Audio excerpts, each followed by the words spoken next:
तो एक आपको ट्यूटोरियल मिलेगा सबसे पहले, सेकंड आपको जो ब्रेक प्रोवाइड किया जाएगा, थर्ड जो होगा एग्जाम जो है वो टाइम अपना जो मैंने आपको बताया 5 आवर्स का जो है वो टोटल ड्यूरेशन होगी एग्जाम की। सर नेक्स्ट करें। जी सर।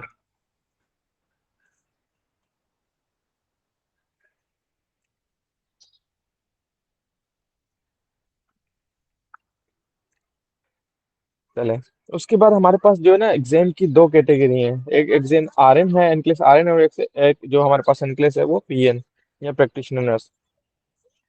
उसके साथ मैं आपको कुछ क्वेश्चन बताता हूँ जिसमें से लिखा हुआ है कि मिनिमम 85 और मैक्सिमम 85 150। तो जो आपके पास 5 घंटे का ड्यूरेशन होगा एग्जाम का, जो मैंने आपको प्रीवियस बताया है स्लाइड के अंदर कि हमारे पास 5 घंटे होते हैं एग्जाम करने के लिए। अब उस 5 घंटे के अंदर हमारे पास जो टोटल नंबर ऑफ क्वेश्चंस होते हैं वो मिनिमम अगर आप बात करें तो मेरे कुछ कोलीग्स हैं या कुछ दोस्त हैं जो 70s के अंदर भी गए हैं, 76 है, जिस तरह 78 भी है। लेकिन अगर मेजोरिटी की अगर आप बात करें, मेजोरिटी देखें अगर 100 में से या 150 में से या 50 में से 50 घंटे में से, तो मोस्टली जो एग्जाम बंद होता है हमारे पास वो मिनिमम जो नंबर है उनका है 85। और अगर आप मैक्सिमम की बात करें, जिस तरह मेरी ही एग्जांपल लें, तो जो मेरा कंप्यूटर ने जो टोटल मुझे क्वेश्चंस प्रोवाइड किए थे एनक्लेस पास करने के लिए, तो वो मुझे 150 क्वेश्चन उन्होंने दिए थे, मुझे 150 तक ही वो लेकर गया था। तो हमारे पास जो 5 घंटे का ड्यूरेशन है उसके अंदर चांसेस है कि वो आपको 85 पे आपकी स्क्रीन क्लोज हो, या प्रोबेबिलिटी है कि आप जो है आपको वो 150 तक लेकर जाए। तो हमारे पास जो दोनों कैटेगरी ऑफ एग्जाम है, पीएन का हो, प्रैक्टिशनर नर्स का हो या रजिस्टर्ड नर्स का हो, दोनों के अंदर टाइम ड्यूरेशन 5 आवर्स की है और नंबर ऑफ क्वेश्चन दोनों सेम ही रहते हैं। थोड़ा सा मटेरियल का डिफरेंस होता है पीएन के अंदर और आरएन के अंदर, लेकिन नंबर ऑफ क्वेश्चन जो है वो सेम रहते हैं। अगर मिनिमम की बात करते हैं तब भी सेम रहते हैं, अगर मैक्सिमम की बात करें तब भी सेम ही रहते हैं। So next.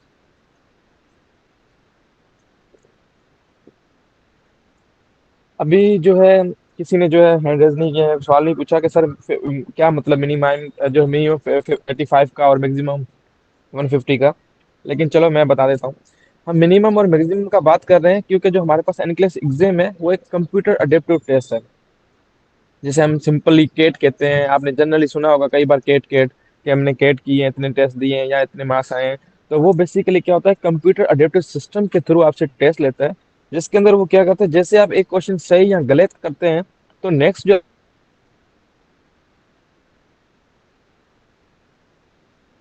आपने जो है सही किया है, तो जो नेक्स्ट क्वेश्चन आपका होगा वो थोड़ा सा डिफिकल्ट होगा।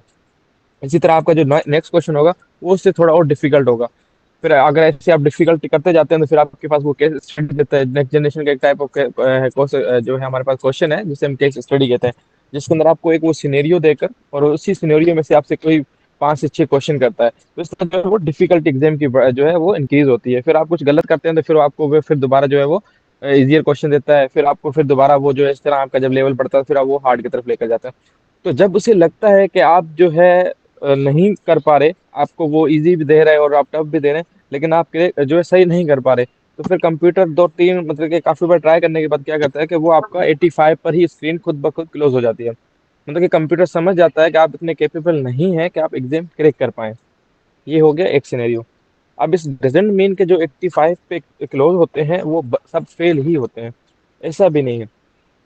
अगर कोई जो है बिल्कुल ही अच्छा करता जा रहा है, उसके जो है जो सारे क्वेश्चन ठीक होते जा रहे हैं और उसके डिफिकल्टी आ रहे हैं वो भी ठीक होते जा रहे हैं, केस स्टडी भी ठीक होती जा रही है, अगर आप ज्यादा ठीक भी जाते हैं तब भी चांसेस होते हैं कि आपका एग्जाम जो है वो 85 पे बंद हो जाए। अब 85 का मतलब कि आप पास भी हो सकते हैं और आप फेल भी हो सकते हैं। अब ये आपको तभी पता चलेगा जब आपका 48 आवर्स के बाद या आपके जो है 3 हफ्ते बाद जब रिजल्ट आता है, तो रिजल्ट ही आपको कंफर्म करेगा कि आपके जो 85 पे सिस्टम क्लोज हुआ था वो किस सिचुएशन के अंदर हुआ। अगर आप अच्छे हैं और आपने जो क्वेश्चन किए हैं आपको सब याद है, तो आप खुद ही अंदाजा लगा सकते हैं अपने लिए कि जो मेरे क्वेश्चन मेरे पास आए थे वो जो मैंने ज्यादातर क्या किए हैं, गलत किए हैं या सही, तो उससे भी आपको अंदाजा हो जाएगा 85 के अंदर। इसी तरह 85 के अंदर हमारे पास दोनों सिचुएशन बनती हैं, पास और फेल की। वैसे ही हमारे पास जो 150 की है वो भी सेम सिचुएशन है। कभी कभार आप जब ऊपर और नीचे चल रहे होते हैं तब भी आपको जो है वो आपका ग्राफ ऊपर और नीचे जा रहा होता है, तब भी आपको वो क्वेश्चन देता हुआ जाता है, और अगर आप 150 पे पहुंचते हैं तब आपका जब ओवरऑल जो रिजल्ट बनता है अगर वो ज्यादा ठीक रहे आपके तो फिर आप पास हैं, जिस तरह लाइक मैं था। लेकिन अगर आपके 150 तक भी जाते हुए आपके ज्यादा गलत रहे हैं और कुछ सही रहे, तब आप फेल करा दिए जाते हैं। तो मतलब कि 85 पे ना आप जो है वो पास है या ना फेल है, ना ही 150 पे आप पास है या फेल है। वो तब पता चलता है जब आपके पास रिजल्ट आता है। अब ये हो गया हमारे पास total number of question, total number of time, और टाइम के दौरान जो आपको जो ब्रेक मिलते हैं वो। और उसके बाद हमारे पास स्क्रीन के ऊपर एनक्लेस के अंदर total 9 to 12 type of question आते हैं स्क्रीन के ऊपर। आप सब ने जो है कहीं ना कहीं, जब अब अभी जो हमारे पास सेमिनार के अंदर हैं कनेक्टेड हैं, मुझे नहीं पता कि उनकी जो है प्रेजेंट, सॉरी किसी का जो है वो मैसेज था, वो बता सकता है दोबारा क्या कह रहा था उन्होंने?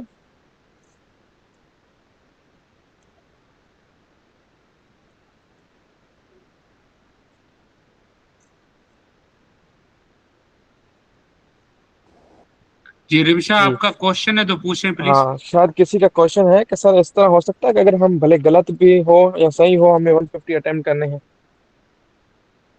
जी सॉरी, मैंने निमिषा का आपका जो मैसेज सुन लिया है, अपना टेक्स्ट देखा है। आपका क्वेश्चन ये है कि क्या ऐसा हो सकता है कि अगर हम गलत और सही हैं तब भी हमें मतलब कि हम 150 ही करें, मतलब टोटल करें, अगर हम भले गलत भी हो तब भी? यही क्वेश्चन है आपका? यस सर, यही क्वेश्चन है। देखिए निमिषा, हमारे पास कंप्यूटर अडेप्टिव टेस्ट होने के बाद जो मैंने आपको एक इसकी खसूसियत बताई है एग्जाम की, उसके साथ साथ एक और खसूसियत है एनक्लेस की, वो ये है कि इसकी मार्किंग जो है वो, आप अगर अभी जितने भी आपके पास रिसोर्सेज है, अगर आप गूगल भी करें या चैट जीपीटी से पूछें किससे भी, तो जो एनक्लेस की मार्किंग है जो हमें पास और फेल बताता है, जिस तरह भी अगर आपको क्वेश्चन लिखेंगे ना, तो सबसे पहले अगर हमने जो ट्रेडिशनल पेपर देखे हमने, यूनिवर्सिटी के हों कॉलेज के हों, तो सबसे पहले ऊपर जो है जिस इंस्टीट्यूशन का होता है उस इंस्टीट्यूशन का नाम होता है, फिर उसके बाद सब्जेक्ट का नाम होता है, फिर टोटल नंबर ऑफ क्वेश्चन होते हैं, फिर टोटल नंबर ऑफ मार्क्स होते हैं, फिर हर जो है ना क्वेश्चन के ऊपर कितने मार्क्स हैं वो लिखे हुए होते हैं उस पेपर के ऊपर। तो फिर हमें अंदाजा हो जाता है अगर हम 5 क्वेश्चन करते हैं तो हमें कितने मार्क्स मिलेंगे, अगर हम 3 क्वेश्चन करते हैं तो हमें कितने मार्क्स मिलते हैं। ये ट्रेडिशनल हमारे पास जो तरीका है पेपर का और मार्किंग का, इस तरह है। लेकिन एनक्लेस के अंदर ये चीज थोड़ी डिफरेंट है। वहां पे एक तो क्वेश्चन टाइप्स डिफरेंट है, सेकंड वहां पे मार्किंग देनी है जो हर क्वेश्चन के ऊपर, वो थोड़ी यूनिक है। यूनिक से मुराद ये है कि जैसे सपोज अगर आपके पास 20 क्वेश्चन आए सपोज, और आपको 20 के 20 याद है, और आपको पता भी है कि मैंने 20 के 20 जो है वो ठीक किए हैं, तो आपको अब ये नहीं पता कि मुझे 20 ठीक करने के ऊपर मुझे कितनी मार्क्स मिली होंगी। क्या मुझे 20 मिली होंगी? क्या मुझे उसके डबल 40 मिली होंगी? क्या उनका 1/3 मिला होगा तो मुझे 15 मिली होंगी? क्या मुझे उनका 1/5 मिला होगा, या ऐसे कह लेंगे मुझे एक के 1.5 मार्क्स मिली होंगी तो 45 मिली होंगी? ऐसा नहीं है। एनक्लेक्स एक तो कंप्यूटर एडेप्टेड होने के साथ साथ जो एक क्वेश्चन दूसरे क्वेश्चन के ऊपर रिलाय करता है कि आपने ठीक किया या गलत, तो नेक्स्ट क्वेश्चन आपको उस तरह का आता है। उसी के साथ साथ इनका जो कंप्यूटर एडेप्टेड टेस्ट होने के साथ जो इनकी मार्किंग स्टाइल है वो भी यूनिक है। वो कंप्यूटर खुद डिसाइड करता है कि आपको इस क्वेश्चन के ऊपर कितनी मार्क्स देनी चाहिए, आपने कितने टाइम के अंदर क्वेश्चन सॉल्व किया है, और कितना करेक्ट किया है। क्योंकि एनएलएस के अंदर जो क्वेश्चन होते हैं वो basically mostly best choice question होते हैं। आप जितना ठीक करते हैं क्वेश्चन को, क्योंकि सारे ही ऑप्शन अप्रोक्सीमेटली ठीक ही होते हैं, उन हर क्वेश्चन के ऊपर हर ऑप्शन के ऊपर आपको कुछ ना कुछ परसेंटेज दी होती है। तो जितना परसेंटेज वाला सही वाला ऑप्शन आप करेंगे उतनी आपको मार्क्स मिलेगी। सपोज अगर एक क्वेश्चन के ऊपर 4 ऑप्शन थे, एक का जो है वो 50% था, थर्ड का जो है 13% था, फोर्थ का भी 13% था, और जो फोर्थ वन था उसका 25% था। ठीक है, 4 ऑप्शन ठीक थे। अब आपने जो सेलेक्ट किया था वो 25 वाला किया, अब अगर आप 50 वाला करते तो आपको ज्यादा मार्क्स मिलते। इसी तरह हमें पता नहीं होता कि हम जो है हमारा ग्राफ किस तरफ जा रहा है, हम सही की तरफ भी हैं तो हमारा ग्राफ कितना ऊपर गया है, अगर हम गलत की तरफ भी हैं तो हमारा जो हम अभी हमने जो गलत किया उसके हमें ऊपर हमें कितनी मार्क्स जो है वो हमारी गई होंगी। तो इसी तरह हम नहीं अंदाजा लगा सकते कि अगर हम गलत जा रहे हैं तो 150 तक जाएंगे, या अगर हम सही करें तो हम 85 तक जाएंगे। वो कंप्यूटर जब बंद होता है तभी हमें रियलाइज होता है कि हम किस तरफ जा रहे थे। क्या अगर हम ज्यादा गलत थे तो 85 पे बंद हो गया, या हम हमारा ग्राफ ऊपर नीचे था और हमें वो 150 तक लेकर गया। क्लियर निमिषा यहाँ तक?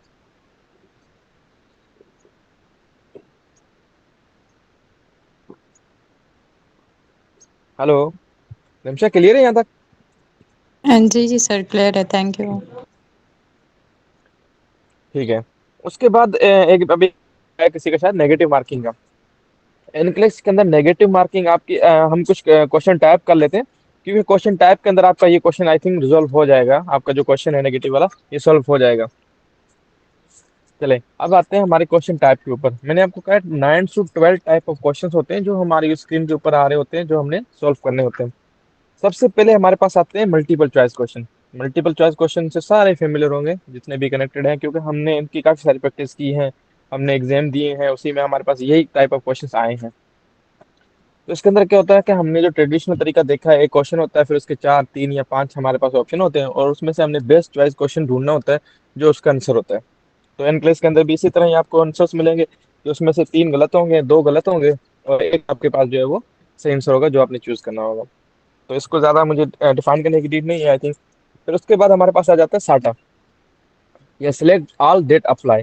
इसका मतलब ये होता है कि इसमें आपके पास एक से ज्यादा सही ऑप्शंस होते हैं, और आपने सही ऑप्शन जो है वो सिलेक्ट करने होते हैं गलत को छोड़ते हुए। इसके अंदर हो सकता है एक गलत हो, दो गलत हो। इसके अंदर अमूमन आप पांच से छह जो ऑप्शन दिए जाते हैं, और उसके अंदर एक, दो, तीन, चार या पांच जो है वो सही हो सकते हैं। डिपेंड करता है कौन सा क्वेश्चन है और किस तरह के आपके पास ऑप्शन है। अब इस कैटेगरी ऑफ जो क्वेश्चन है हमारे पास, जिसको हम साटा कह रहे हैं, सिलेक्ट दैट ऑल अप्लाई वाला, इसके अंदर हमारे पास जो है वो नेगेटिव मार्किंग है। सॉरी, एक तो इनके अंदर नेगेटिव मार्किंग है, थोड़ा सा यूनिक है। नेगेटिव मार्किंग होते हुए भी ये नेगेटिव मार्किंग सिर्फ उसी क्वेश्चन तक ही रहती है। मतलब जैसे अगर हमने प्रीवियस क्वेश्चन किया वो हमारा ठीक था, और ये क्वेश्चन हमने गलत कर दिया। सपोज इसके हमारे पास पांच ऑप्शन थे, उस पांच में से तीन सही थे, दो सही थे और तीन गलत थे, लेकिन हमने पांचों सिलेक्ट कर लिए। तो इसका मतलब ये है कि हमें जो है जीरो मार्क्स मिलेंगे।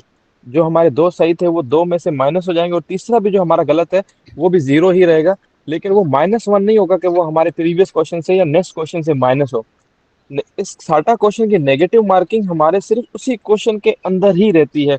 अगर उसमें से अगर हमने, अगर सपोज एक ऑप्शन का हमारे पास क्वेश्चन था, उसके चार ऑप्शन थे, जिसके जो है दो सही थे और दो गलत थे, लेकिन हमने दो सिलेक्ट किए जिसके अंदर एक सही था और हमारा एक गलत वाला हमने सिलेक्ट किया। दो हमने सिलेक्ट किए और हमारा उस दो सिलेक्ट में से हमारा एक सही वाला सिलेक्ट था और एक गलत वाला, तो हमें जीरो मार्क्स मिलेंगे। अगर सपोज उसके तीन ऑप्शन सही थे और तीनों में से हमने जो है वो सिर्फ दो सिलेक्ट सही किए, तो हमें दो मार्क्स मिलेंगे। तो इस तरह जो साटा की मार्किंग है वो उसी क्वेश्चन के अंदर ही रहती है, और अगर आप नेगेटिव गलत भी करते हैं तो आपकी उस जो सही वाले होते हैं उसमें से वो माइनस कर देते हैं उसी क्वेश्चन में से। लेकिन उस नेगेटिव का आपका दूसरे क्वेश्चन के ऊपर किसी के ऊपर भी इम्पेक्ट नहीं पड़ता। उसके बाद हमारे पास आते हैं fill in the blank question. अब ये मोस्टली न्यूमेरिकल होते हैं। न्यूमेरिकल के अंदर हमारे पास एक तो आयोस के क्वेश्चन आ जाते हैं, जिसके अंदर हमें इनपुट या आउटपुट बताया होता है हमने, माइनस प्लस माइनस करके। एक और बात, आपकी स्क्रीन के ऊपर ना आपको एक छोटा सा कैलकुलेटर का ऑप्शन मिलता है, तो आप ड्यूरिंग एग्जाम जो है आपके पास स्क्रीन के ऊपर आप कैलकुलेटर यूज कर सकते हैं। तो जब आपके पास साटा को आते हैं फिल इन द ब्लैंक्स वाले क्वेश्चन, इसके अंदर दो कैटेगरी ऑफ क्वेश्चंस होते हैं। एक तो आपके पास आयो के क्वेश्चन होते हैं, जिसके अंदर आपने इनपुट और आउटपुट, अगर आपसे पूछा गया है तो ग्राफ बताएं, या आपसे पूछा गया है कि आपने जो है आयो उसमें से इनपुट माइनस करके आपने आउटपुट बताना है। इस तरह के जो भी क्वेश्चन होते हैं आयो से रिलेटेड, उसके अंदर मोस्ट प्रोबेबली आपको नंबर डिजिट जो होते हैं वो पुट करने होते हैं। तो उसको हम कहते हैं फिल इन द ब्लैंक्स। अब इसके अंदर हमारे पास आयो के क्वेश्चन भी होते हैं। सेकंड, हमारे पास जो बर्न्स के पेशेंट होते हैं, क्योंकि बंड्स के अंदर भी हमने परसेंटेज निकालनी होती है। अगर वहां पे हमें बताया होता है कि रूल ऑफ नाइन को यूज करते हुए आपके पास पेशेंट इमरजेंसी के अंदर आया है, उसका ये जो है बॉडी पार्ट्स बर्न है, तो आप जो रूल ऑफ नाइन यूज करते हुए या लोन चार्ट यूज करते हुए आप इसको कितनी मार्किंग देंगे, तो उस वक्त भी हमें जो है परसेंटेज निकालनी होती है, और परसेंटेज हमें नंबर्स के अंदर लिखनी होती है। इन दो क्वेश्चन के अलावा हम एनक्लेस एग्जाम के अंदर कीबोर्ड का इस्तेमाल नहीं करते। लेकिन ये दो वाइज कैटेगरी ऑफ क्वेश्चन है जिसके अंदर हमें कीबोर्ड की यूज करने की नीड पड़ती है। अदरवाइज सिर्फ और सिर्फ हम माउस से ही क्वेश्चन नेक्स्ट और प्रीवियस जा सकते हैं, और उसी के थ्रू हम अपना एग्जाम करते हैं। तो हमारे पास जो थर्ड कैटेगरी ऑफ क्वेश्चन होगी वो है होगी हमारे पास फिल इन द ब्लैंक्स। हमारे पास फर्स्ट कैटेगरी होगी एमसीक्यू, सेकंड हमारे पास होगी Tata select that all apply, and third हमारे पास हो गए फिल इन द ब्लैंक्स वाले, जो हम यूज करते हैं बंच पेशेंट के लिए और आयो के लिए। उसके बाद आ जाते हैं हमारे पास हॉट स्पॉट्स क्वेश्चन। अब हॉट स्पॉट क्वेश्चन हमारे पास एक कैटेगरी ऑफ क्वेश्चन है जिसके अंदर आपको डिफरेंट बॉडी जो रीजन जो है वो आपको वाइट की पिक्चर आपको मिलेगी, और आपसे वो पूछेगा वहां पर कि जो सपोज अगर वो आपसे कहे कि किसी पेशेंट को अपेंडिक्स है, और तो अपेंडिक्स की आपको जो है वो साइन या जो उसका पेन है वो आपको वहाँ पे एब्डोमेन का जो है आपको दिया होगा, रीजन हो गया एब्डोमेन का, और आपसे पूछेगा कि कौन सी रीजन पे जो है आपको अपेंडिक्स का पेन होगा सपोज। तो आपने क्या करना, माउस पे उस जो एब्डोमेन वाला रीजन है आपको जहाँ लगता है कि पेन होना चाहिए या होता है, तो आप पे वहाँ पे जैसे जाके आप क्लिक करेंगे तो वहाँ पे क्रॉस का निशान लगेगा, तो इसका मतलब ये आपका आंसर सबमिट हो गया। तो उसे हम कहते हैं हॉटस्पॉट क्वेश्चन। कि एक पिक्चर होगी, उस पिक्चर के अंदर आपको डिफरेंट आपसे रीजन पूछ सकता है कि आपको जो है उसका अपेंडिक्स का पेन कहाँ पर होता है, या मेकब्रिसान कहाँ पर होती है, अगर कोलिलिथिसिस का अगर है किसी पेशेंट को तो उसका पेन एब्डोमेन के कौन से रीजन पे होगा। तो आप माउस से जस्ट उस एरिया को जैसे टिक करते हैं, क्लिक करते हैं, तो वो आपका आंसर सबमिट हो जाता है और वहां पे क्रॉस लग जाता है। उसे हम कहते हैं हॉटस्पॉट क्वेश्चन। उसके बाद होते हैं ऑर्डर रिस्पॉन्ड क्वेश्चन। कभी कभार ऐसा होता है कि हमारे पास ना नर्सिंग प्रोसीजर के क्वेश्चन आते हैं कि पेशेंट को आपने आईवी करनी है, पेशेंट ने आपने ड्रेसिंग करनी है, पेशेंट की आपने जो ट्रेकियोस्टोमी केयर करनी है। इस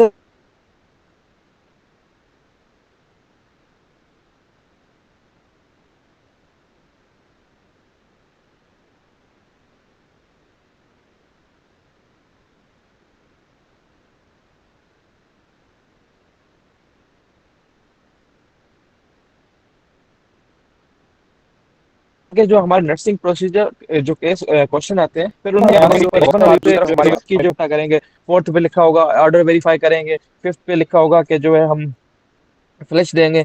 तो हमने उसी जो ऑर्डर है उसको हमने सेकंड जो एम्प्टी बॉक्स हमारे पास स्क्रीन पे शो हो रहा होगा आपके पास रियल एग्जाम के अंदर, एक ही टाइम पे कभी कभी एक ही क्वेश्चन के अंदर दो दो स्क्रीन जो है पार्टीशन के साथ नजर आ रही होंगी। तो एक तरफ आपका क्वेश्चन होता है और सेकंड तरफ आपने अपना आंसर सबमिट करना होता है। तो आप फिर क्या करते हैं, फिर वही जो लिखे हुए हैं आपके पास स्टेप्स, आपने उन्हीं को ही दोबारा स्टेप वाइज लिखना है, जैसे नेचुरली होना चाहिए या जनरली होते हैं। सपोज जैसे सबसे पहले वहां पे फोर्थ नंबर पे ऑर्डर था कि ऑर्डर वेरीफाई करेंगे, वो हमारा फर्स्ट होना चाहिए ना, कि जब भी हम कोई नर्सिंग एक्शन करते हैं तो फर्स्ट हमारे पास उसकी ऑर्डर होना चाहिए कि हमने पेशेंट को आईवी करनी है या नहीं करनी। तो सबसे पहले हम ऑर्डर रखेंगे। फिर हमारे पास वहाँ पे तीसरे नंबर पे था कि हम सप्लाईज गैदर करेंगे। जब हम ऑर्डर वेरीफाई कर लेते हैं तो हमारे पास फिर सेकंड ऑप्शन होता है कि हम सप्लाईज गैदर करेंगे। फिर वहाँ पे सेकंड पे था कि हम जो है पेशेंट से इंट्रो कराएंगे, पेशेंट को इन्फॉर्म करेंगे। वो हमारे पास थर्ड पे आ जाएगा कि हम पेशेंट को जो है वो प्रोसीजर के बारे में बताएंगे। नंबर फोर्थ पे था कि हम जो है वहाँ पे नंबर वन पे था कि हम आईवी लाइन करेंगे। तो अब वहाँ पे हमारा नंबर फाइव पे होगा कि हम पेशेंट को इन्फॉर्म करने के बाद प्रोसीजर जो है वो परफॉर्म करेंगे। तो इस तरह के जो नर्सिंग प्रोसीजर के स्टेप्स होते हैं जो अनऑर्डर्ड रखे हुए होते हैं और हमने उनको ऑर्डर करना होता है, उसे हम कहते हैं order response questions. Sir screen show करेंगे आप शेयर?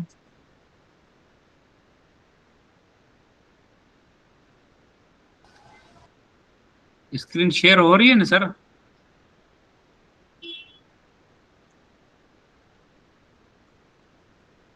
ठीक है, उसके बाद आगे हमारे पास हमने पांच कैटेगरी ऑफ क्वेश्चन कर ली। उसके बाद आते हैं हमारे पास ड्रैग एंड ड्रॉप के। अब ड्रैग एंड ड्रॉप के आपके पास नीचे ही, अगर आपके पास हर किसी की अगर स्क्रीन शो हो रही होगी, तो आपको यहाँ पे दो बॉक्सेस नजर आ रहे होंगे या तीन बॉक्सेस नजर आ रहे होंगे, जिसमें उसमें कभी कभार डायग्नोज होती है, कभी कभार पेशेंट की कंडीशन होती है, कभी कभार साइन एंड सिम्टम्स होते हैं।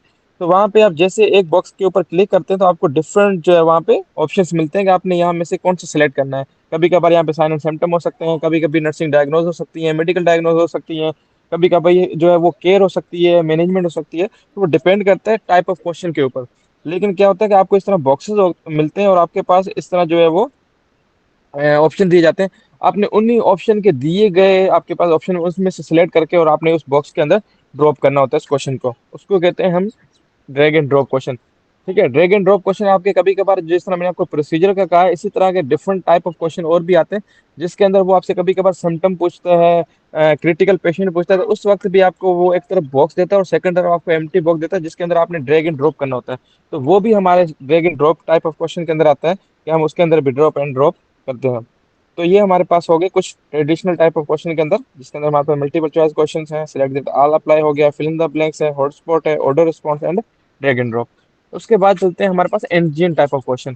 क्योंकि 2000 सॉरी 2023 के बाद हमारा जो एनक्लेक्स था, उस एनक्लेक्स का अब नाम चेंज हो गया। अब उन्होंने नाम रखा है NGN, next generation NCLEX. Next generation NCLEX रखने की बनाने की वजह या रखने की वजह ये थी कि जो प्रीवियस एनक्लेक्स था वो थोड़ा डिफिकल्ट था, पासिंग रेशियो काफी कम था। तो यूएसए को और दुनिया वाइज जो है, क्योंकि सर ने जिस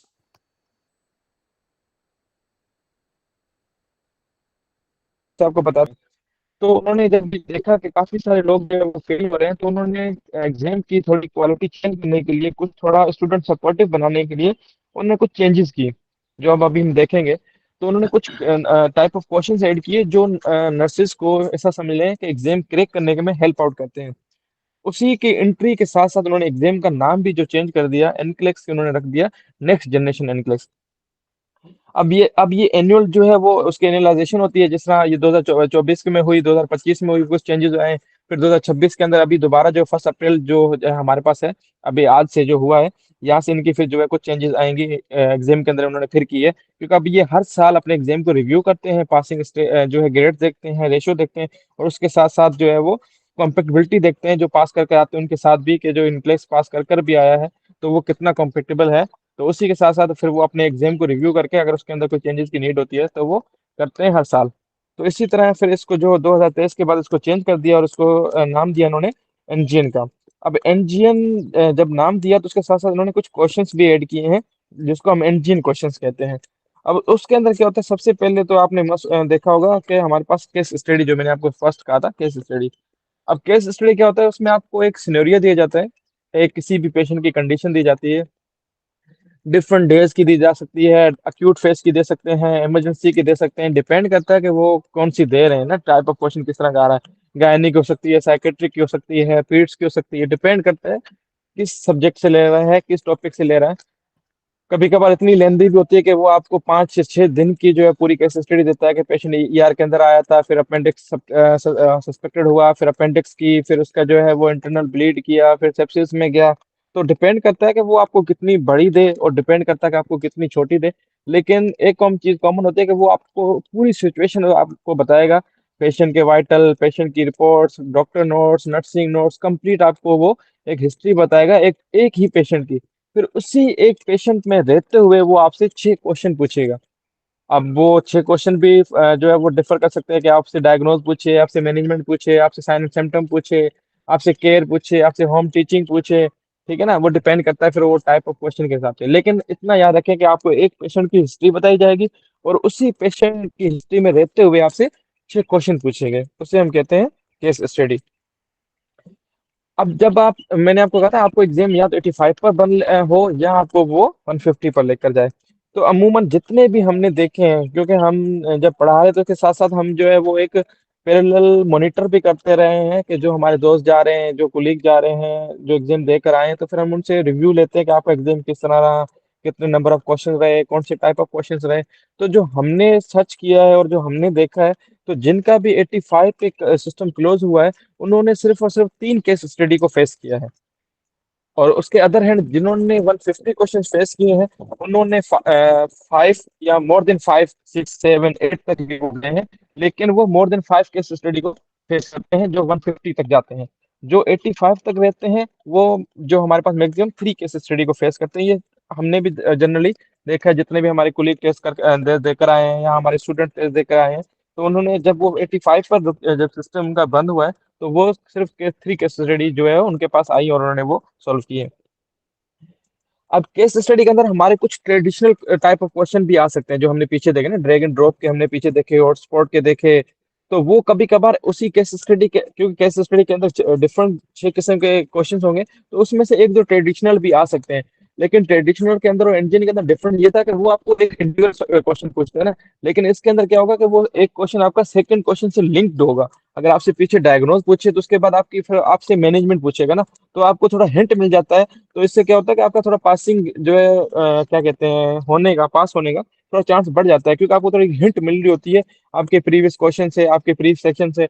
कभी कभार वो आपको खुद आंसर बताता है, कि आपने आपने जो पेशेंट, जो आपने डायग्नोज लिखी होती है, वो खुद नेक्स्ट क्वेश्चन बताता है कि पेशेंट अपेंडिसाइटिस के साथ ही आया था, और उसके बाद डॉक्टर ने एनपीओ किया, और या पेशेंट ने सर्जरी सजेस्ट हुई। तो आपसे अंदाजा हो जाता है कि जो आपने डायग्नोज बनाई थी वो आपकी ठीक थी। तो इसी तरह, तो मतलब क्या है कि एनजीएन थोड़ा हेल्प आउट करता है एज कम्पेयर टू ट्रेडिशनल के। ठीक है। और ये बेसिकली मैंने आपको कहा था ना, ये पूरी केस स्टडी जो है आपकी एक पूरी हिस्ट्री बताई जाती है, तो ये आपके क्लिनिकल जजमेंट को देखती है कि आपकी क्लिनिकल जजमेंट किस तरह की है। अब इंजन के अंदर एक तो मैट्रिक्स आता है, जो आपके पास यहाँ पे नजर आ रहे होंगे ना, मैट्रिक्स के अंदर आपको डिफरेंट 3 बॉक्सेस दिए जाते हैं, 3 भी होते हैं, कभी कभार 4 भी होते हैं, कभी कभार 2 भी होते हैं। ऊपर हेडिंग डिसाइड करती है कि आपने दोनों बॉक्सेस भी सिलेक्ट कर सकते हैं, या कोई एक सिलेक्ट होगा किसी अल्टरनेटिवली।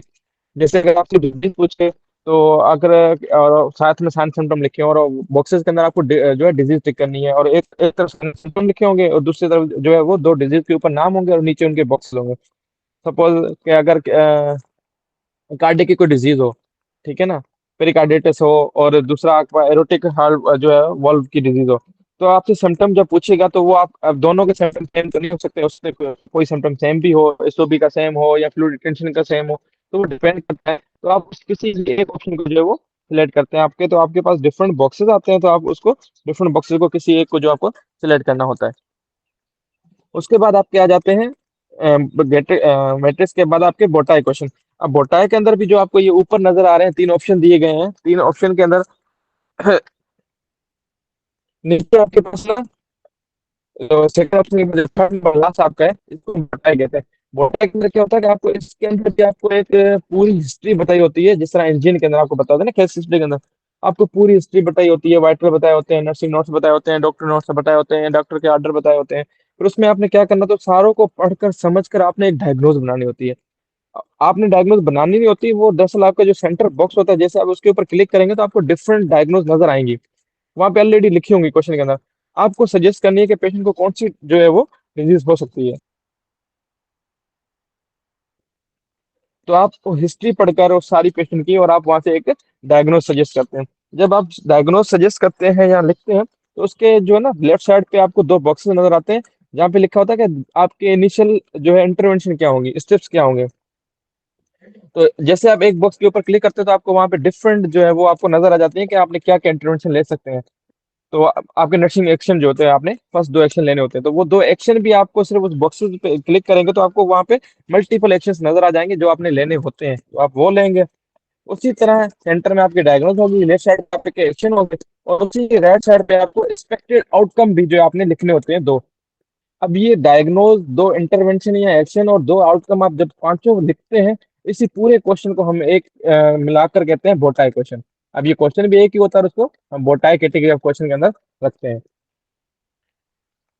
अब ट्रेंड क्वेश्चन जो आपके ऊपर जो हमने पीछे देखे थे ना, चॉइस ऑर्डर चॉइस क्वेश्चन, ये उसी से मिलते जुलते क्वेश्चन हैं ट्रेंड क्वेश्चन। इसके अंदर भी आपको क्या होता है कि आपको डिफरेंट बॉक्सेस के अंदर आपको दिए हुए होते हैं ऑप्शन, आपने उसी बॉक्सेस के अंदर जाकर जैसे क्लिक करते हैं तो आपको वहां पे जो फिट आंसर मिलता है, आपने वो आंसर जो है वो सिलेक्ट करना होता है।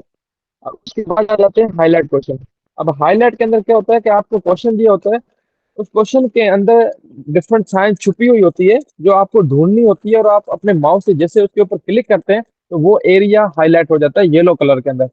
तो कभी कभार वो डायग्नोज पूछ सकता है, सिम्टम पूछ सकता है। अब ये मैं नहीं कह सकता कि आपसे उस क्वेश्चन के अंदर ना आपको क्या करना होगा, क्योंकि वो डिपेंड करता है, वेरी करता है क्वेश्चन टू क्वेश्चन।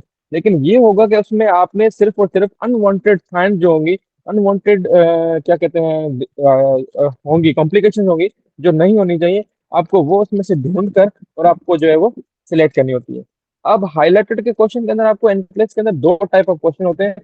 इसके अंदर आपसे कभी कभार हेडिंग के ऊपर ही कहेगा कि आपको इसके अंदर 5 एरियाज हाईलाइट करने हैं, 3 एरियाज हाईलाइट करने हैं। और कभी कभार आपको बताया नहीं होगा कि कितने एरियाज हाईलाइट करने हैं, आपने खुद वहां से पढ़कर अंदाजा लगाना है कि कौन कौन सी साइंस जो है वो नहीं होनी चाहिए, कौन कौन सी इंप्रूवमेंट जो है वो आई है, कौन कौन सी जो है वो इंप्रूवमेंट नहीं आई। डिपेंड करता है क्वेश्चन क्या पूछता है ना, क्वेश्चन उस हिसाब से पूछे कि पेशेंट की कंडीशन वर्स हुई है तो आपको क्या क्या जो है साइंस मिलेंगी, अगर कंडीशन इंप्रूव हुई तो कौन कौन सी साइंस मिलेंगी। या आपके पास जो है हिस्ट्री बताइए, उसमें आपको अंदाजा लगाना है, आपको बताना है कि पेशेंट की कौन कौन सी साइन जो सजेस्ट करती है कि पेशेंट जो है कंडीशन वर्स हो रही है, या कौन कौन सी साइन जो वो सजेस्ट करिए कि पेशेंट की तबीयत ठीक हो रही है। तो आपको वो एरिया हाईलाइटेड करना है। तो मतलब हाईलाइटेड एरिया डिपेंड करता है कि वो आपसे क्या पूछ रहा है, लेकिन कभी कभार आपको बताएगा कि आपने कितने एरियाज हाईलाइटेड करने हैं, और कभी कभार आपको नहीं बताता कि आपने कितने एरियाज हाईलाइट करने हैं। और एक बार हाईलाइटेड रिलेटेड कि वहां पर जैसे अगर उसने कहा कि 5 एरिया हाईलाइटेड करें, तो उस क्वेश्चन के ऊपर अंदर जो 7 से 8 एरियाज होंगे जो हाईलाइटेड हो सकते हैं, मतलब कि 3 से 4 गलत भी होंगे जो एरियाज हो सकते हैं। तो आपने ऐसा नहीं कि आपने जहां माउस रखना है और वो अगर हाईलाइट हो रहा है तो आपने सोचना है कि बस ये आंसर है तो मैं हाईलाइट कर लूं, ऐसा नहीं है। अगर आपसे वो पूछ रहा है 5 एरियाज हाईलाइट करें, तो इसका मतलब ये है कि वहां पे 7 से 8 ये क्वेश्चन में वो पूछ रहा है। अगर कंडीशनल वर्सनिंग का पूछ रहा है, किसी डिजीज से रिलेटेड आपको डिजीज बताई है, सपोज आपको लेफ्ट साइड हार्ट फेलियर बताया है, तो वहां से आपसे साइन पूछे तो आपने वहां पे क्या क्या करना है। जैसे फ्लूइड हो रहा है, accumulation हो रही है, इसके अंदर है एक साउंड मिलेगा या विजिल साउंड मिलेगा, ठीक है, सिग्नल एडिमा मिलेगा या जो एडिमा मिलेगा। तो इस तरह जो हमारी डायग्नोस से रिलेटेड, अगर इस तरह जैसे मैंने आपको एग्जांपल, अगर इस तरह का क्वेश्चन है, तो आपने सिर्फ वो वाली 5 साइन करनी है जो आपकी डिजीज से मैच हो रही है, ऐसा नहीं कि जितनी भी हो रही है आपने सारी करनी है, इसके अंदर भी क्या है, नेगेटिव होती है जिसमें साटा के अंदर होती है। अगर आपने सही भी किया और गलत भी किया तो आपके जो आंसर है वो माइनस हो जाएंगे। उसके बाद आते हैं ड्रैग एंड ड्रॉप क्लॉज। अब ड्रैग एंड ड्रॉप क्लॉज जो मैंने जैसे आपको बोटाई का बताया है, इसी तरह के होते हैं, लेकिन इसके अंदर भी मोस्टली नर्सिंग क्या कहते हैं आपके प्रोसीजर से रिलेटेड होते हैं। इसके अंदर भी आपने क्या होता है, वहां पे आपने क्या कहता है ऑर्डर करने थे ना, जो एक्शन था आपने किस तरह परफॉर्म करना है, जिस तरह मैंने आपको एनजी आईवी की एग्जांपल दी थी। इसमें क्या होता है कि वहां पे आपको लिखे हुए होते हैं, एक तरफ आपको बॉक्सेस के अंदर दिए होते हैं कि ये आपने ऑप्शन जो है आपके पास है, जैसे अगर आपने एनजी करनी है या सपोज आपने आईवी करनी है, तो उसके क्या क्या कॉम्प्लिकेशन हो सकती हैं। तो आपके पास तीन बॉक्सेस होंगे, दो बॉक्सेस होंगे, एक बॉक्सेस होगा, और दूसरी तरफ उस बॉक्सेस के अंदर डिफरेंट जो है वो कॉम्प्लिकेशन लिखी होंगी। आपने क्या करनी है, माउस से वहां पे क्लिक कर वो वाली सिचुएशन को लाकर यहाँ पर आपने वहां पे ड्रॉ करनी होती है। इसको हम कहते हैं ड्रैग एंड ड्रॉप क्वेश्चन, कि आप वहां से ड्रॉप ड्रैग कर और वहां कर आप ड्रॉप कर देंगे। अब ये होगी हमारे पास टोटल डिफरेंट टाइप ऑफ जो है वो क्वेश्चन। अब उसके बाद आ जाता है हमारे पास क्लिनिकल जजमेंट मॉडल, या क्योंकि मैंने आपको कहा था जो हमारे पास इंजन क्वेश्चन है, और इंजन के अंदर हमारे पास मेन जो है वो हमारे पास केस स्टडी आती है। और केस स्टडी एक हमारे पास अराउंड जो है वो 36 to 40 मार्क्स के इक्वल होती है, अगर हम अपनी तरफ से अगर उसको हम मार्किंग का अंदाजा लगाएं। क्योंकि मैंने आपको कहा था एनक्लेस खुद जो है अपनी मार्किंग देता है कि आपने उसने कौन से आंसर पे कितनी क्वेश्चन पे कितनी मार्किंग देनी है। तो अगर वैसे अंदाजा लगाएं जो हम यू वर्ल्ड पे अगर क्वेश्चन करते हैं, कैपलन पे करते हैं, या बुश अपना कैसे पे अगर करते हैं, तो वहां पे हमें जो मार्किंग मिल रही होती है, अगर उनसे हम अंदाजा लगाएं तो हमारे पास जो केस स्टडी होती है वो हमसे हाईएस्ट सबसे ज्यादा मार्क्स देने वाला क्वेश्चन होता है। क्योंकि अगर हम एक क्वेश्चन ठीक करते हैं तो हमें सेकंड क्वेश्चन सजेस्ट करता है, अगर सेकंड ठीक करते हैं तो थर्ड, इस तरह हमें अंदाजा भी होता जाता है और हम ज्यादा सही कर सकते हैं और ज्यादा मार्क्स ले सकते हैं। और हमारा जो केस स्टडी होती है वो टोटली डिपेंड करती है हमारे क्लिनिकल जजमेंट के ऊपर। क्योंकि जिस तरह मैंने आपको अपेंडिसाइड का एग्जांपल दिया था कि आपके पास इमरजेंसी के अंदर पेशेंट आए, पेशेंट ये साइन बताए, तो आपने डायग्नोज करना होगा कि क्या हुआ होगा पेशेंट को, तो वो आपका एक क्लिनिकल बेस है। ये आपको इस तरह थ्योरी के अंदर आपको नहीं बताता कि ना आपको इस तरह की सिचुएशन दी जाती है कि आप इमरजेंसी के अंदर आपके पास पेशेंट आया तब क्या करेंगे। तो इसके लिए जितनी आपकी क्लिनिकल जजमेंट अच्छी होगी, ठीक है ना, जितना आपका क्लिनिकल जजमेंट मॉडल जो आप जितना बेहतर समझेंगे, उतनी आपके ज्यादा पास होने के चांसेस बनेंगे। क्योंकि आपका जितना क्लिनिकल जजमेंट अच्छी होगी उतनी ही आपकी केस स्टडी अच्छी होंगी, जितनी केस स्टडी अच्छी होंगी उतनी अपनी ज्यादा मार्क्स होंगी, जितनी आपकी ज्यादा मार्क्स होंगी डेफिनेटली हर बंदा जानता है कि जितनी ज्यादा मार्क्स उतनी ज्यादा पासिंग होने के चांसेस। तो वो हमने करना है, तो उसको हमने किस तरह करना है, तो एक मॉडल हमें दिया गया है या मॉडल हमें सजेस्ट करता है। अगर आपने जब केस स्टडी जब करनी है सॉल्व, तो सबसे पहले आपने रिकग्नाइज द क्यूज। जब आप एक थ्रू आउट की जब हिस्ट्री पढ़ते हैं, सेकंड जो मेरे मेंटोर थे, जब मैं प्रिपरेशन कर रहा था, मैं कंपनी से कनेक्टेड था, तो मेरे जो कंपनी के थे उन्होंने उनके ना वीडियो लेक्चर रिकॉर्डेड थे, क्योंकि अब वो हर किसी को तो नहीं पढ़ा सकते थे, उनके पास काफी स्टूडेंट थे, फिर उन्होंने रिकॉर्डेड लेक्चर जो हमें भेजे थे, हम फिर वो सुनते थे। तो उसमें से वो जो मेरा टीचर था उनके वर्ड्स थे कि आप एनक्लेव्स के अंदर हर क्वेश्चन को मिनिमम, सॉरी मैक्सिमम जो है आप, सॉरी मिनिमम जो है आपने हर क्वेश्चन को 2 टाइम पढ़ना है। कि आपके पास जो भी स्क्रीन के ऊपर क्वेश्चन आए, आपने कम से कम उसको 2 बार पढ़ना। आगे फिर आप जितना पढ़ना चाहें, 3 बार, 4 बार, 5 बार आपकी विश है, लेकिन एनक्लेव्स की रिक्वायरमेंट है कि कम से कम आप उस स्क्रीन वाले क्वेश्चन के ऊपर जो आपके पास शो हो रहा है, आप 2 बार उसको रीड करें, कम से कम विथआउट ऑप्शन के ऊपर जाते हुए। आपने ऑप्शन नहीं देखने के, ऑप्शन क्या है नीचे, लेकिन आपने सिर्फ और सिर्फ जो क्वेश्चन की स्टेटमेंट है वो कम से कम 2 बार आपने रीड करनी है। तो अब हमें क्लूज जो है वो कब रिकॉग्नाइज होंगे, जब हम जो हमारे पास क्वेश्चन की स्टेटमेंट है हम उसको अच्छे से पढ़ेंगे। जब हम अच्छे से पढ़ेंगे तभी हमें उसमें से क्यों ना कोई क्यूज मिलेगा कि इसमें वो किसके बारे में बात कर रहा है। क्योंकि एनक्लेस एक ट्रिकी क्वेश्चन पेपर है, ऐसा समझ ले। क्योंकि जितनी आपकी उसके अंदर ट्रिक यूज करेंगे, जितना आप एक अपना क्या कहते हैं क्लिनिकल जजमेंट यूज करेंगे, उतना आपको हर क्वेश्चन सॉल्व करने में इजी होगा। तो जैसे आप पढ़ते हैं, स्टेटमेंट पढ़ते हैं, तो आपको कुछ क्यूज मिलते हैं। जब क्यूज मिलते हैं, हमने नर्सिंग प्रोसेस के अंदर देखा है, हमने पढ़ा है क्या, नर्सिंग प्रोसेस के अंदर हम क्या करते हैं, पेशेंट से हिस्ट्री लेते हैं, फिर हम डिफरेंट जो है नर्सिंग डायग्नोज को लिस्ट करते हैं। फिर इनलिस्ट करने के बाद जो फर्स्ट प्रायोरिटीज पे होते हैं हम उसकी फिर एनसीपी बनाते हैं और उसके ऊपर हम काम करते हैं, और फिर हमारे शिफ्ट के ऊपर या हमारे डेज के ऊपर हम डिसाइड करते हैं कि वो इशू रिजोल्व हुआ या नहीं हुआ। एनक्लेस के अंदर भी, क्लिनिकल जजमेंट के अंदर भी ये है कि आप सबसे पहले क्यूज देखते हैं, क्यूज के बाद क्या करते हैं कि आप उस उन्हीं क्यूज को एनालाइज करते हैं कि इनसे सबसे वर्स्ट कौन से हैं, सबसे अक्यूट कौन से हैं, सबसे क्रॉनिक कौन से हैं, और अब मेरा जो एक्शन होना चाहिए वो किसके ऊपर होना चाहिए। कौन से क्यूज के ऊपर फर्स्ट होना चाहिए, कौन से क्यूज को मैं बाद में देख सकता हूँ। तो इस तरह सबसे पहले आप क्यूज देखेंगे, फिर उन क्यूज को एनालाइज करेंगे कि किसके ऊपर एक्शन लेना चाहिए और किसको बाद में या बाद के ऊपर छोड़ना चाहिए। उसके बाद क्या होगा, उसके बाद जो है आप प्रोटेस्ट, यही वाली बात कि आप उसके बाद प्रोटेस्ट करेंगे क्यूज जो आपके पास क्यूज है, आप प्रोटेस्ट के ऊपर रखेंगे कि कौन सा क्यूज जो है मैं उसको करूँ। उसके बाद जनरेट सॉल्यूशन, जब आप क्यूज के प्रोटेस्ट करते हैं तो आप फिर उन प्रोटेस्टेशन के ऊपर रहते हुए आपने अपने जो है वो एक्शन जो है वो परफॉर्म करने होते हैं। तो आप क्या करते हैं, जनरेट सॉल्यूशन, अपने जनरेट जो सॉल्यूशन जनरेट करते हैं कि हम इस सेक्शन के ऊपर, इस क्यूज के ऊपर कौन सा एक्शन लेना चाहिए। उसके बाद जब आप एक्शन डिसाइड करते हैं, सपोज आपने क्वेश्चन एसओबी के साथ था, हमारे पास कुछ तरीके हैं कि जिसके अंदर हम डिसाइड करते हैं कि हमारा कौन सा पहला होना चाहिए, कौन सा सेकंड होना चाहिए। जिसके अंदर जैसा एक्यूट है, क्रोनिक है, तो हमारे पास सबसे पहला एक्शन होना चाहिए जो हम एक्यूट को रिजॉल्व करें। उसके साथ साथ एबीसी जैसे एबीसी है, हमने सबसे पहले उस पेशेंट को या उस पेशेंट के कंडीशन को हमने डील करना है जो एरिक से रिलेटेड हो, सेकंड वो जो ब्रीथिंग से रिलेटेड हो, थर्ड वो जो सर्कुलेशन से हो। तो जो हमने क्यूज एनालिस्ट किए हैं, फिर हम उनको इस पैरामीटर में रखते हुए फिर हम उनको प्रायोरिटाइज करेंगे। एयरवे ब्रीथिंग सर्कुलेशन से है, एक्यूट वेस्ट क्रोनिक को है, तो उसको हम इतना एनालिस्ट कहते हैं।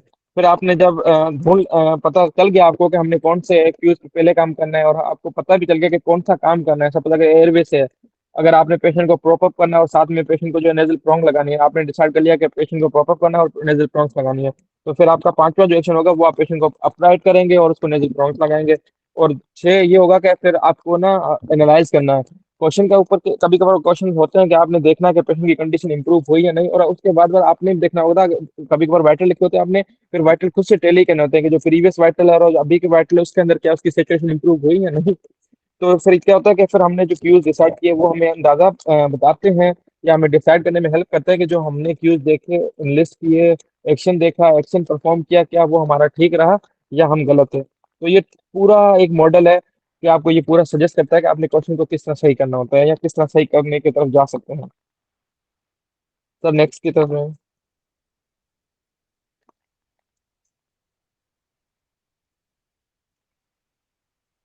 सर प्रेम, डिफिकल्टी लेवल मैंने आपको ये पहले ही बता चुका हूँ कि जो हमारे पास क्वेश्चंस आते हैं वो क्वेश्चन खुद डिसाइड करता है कि हमारा नेक्स्ट क्वेश्चन किस तरह आता है। तो जो बेसिकली हमारे पास तीन कैटेगरी के क्वेश्चन होते हैं, इजी होते हैं, मॉडरेट होते हैं और हार्ड होते हैं। इजी हमारे नॉलेज बेस्ड क्वेश्चन होते हैं, मॉडरेट हमारे एप्लीकेशंस होती हैं, और फोर्थ वन जो हार्ड है वो हमारे एनालाइज और प्रायोरिटी बेस्ड होते हैं, जिसमें क्लिनिकल हमारी जजमेंट यूज की जाती है। उसके अलावा एक और बात ऐड करता चलो, जो हमारे पास 150 क्वेश्चन हैं या जो हमारे पास 85 क्वेश्चन है, तो इन पूरे नंबर ऑफ क्वेश्चन के अंदर 15 क्वेश्चन इस तरह के होते हैं जो सिर्फ हमें बूस्टअप करने के लिए रखे गए हैं। उनकी कोई मार्किंग नहीं होती, लेकिन वो क्वेश्चन हमें नहीं पता होते कि वो कौन से क्वेश्चन जो हमारे हमें जो बूस्टअप करने के लिए रखे गए हैं या हमें हार्ड लेवल देने के लिए रखे गए हैं, इनकी मार्किंग नहीं होती, क्योंकि हमने तो सारे क्वेश्चन करने होते हैं जो हमारे स्क्रीन के ऊपर आ रहे होते हैं। हमने स्किप का हमारे पास ऑप्शन नहीं होता कि हम स्किप करें, ठीक है ना। तो लेकिन कुछ 15 क्वेश्चन इस तरह के होते हैं जिनके ऊपर कोई मार्किंग नहीं होती, वो सिर्फ सिर्फ हमें बूस्टअप करने के लिए रखे गए होते हैं। सही भी करते हैं, गलत भी करते हैं, उनकी कोई मार्किंग नहीं होती, लेकिन एज अ स्टूडेंट आपको नहीं पता होता कि वो कौन से क्वेश्चन है। अगर सपोज आप 50 पे हैं और आपके पास इसमें जैसे 52 क्वेश्चन आया, तो आपको ये नहीं पता कि 52 क्वेश्चन जो आया है ये सिर्फ बूस्टअप करने के लिए आया है या हमें जो डिफिकल्टी लेवल चेक करने के लिए आया है और उसकी मार्किंग नहीं होगी। आपने हर क्वेश्चन को ऐसे सॉल्व करना है कि जिसके ऊपर आपकी मार्किंग भी है, और वो आपके पास और फेल के लिए जो है रिस्पॉन्सिबल क्वेश्चन है। अगर आप सही करते हैं तो आप पास होंगे और गलत करते हैं तो आप फेल होंगे। इसी माइंडसेट के साथ आपने हर क्वेश्चन जो है वो सॉल्व करना होता है। Next sir.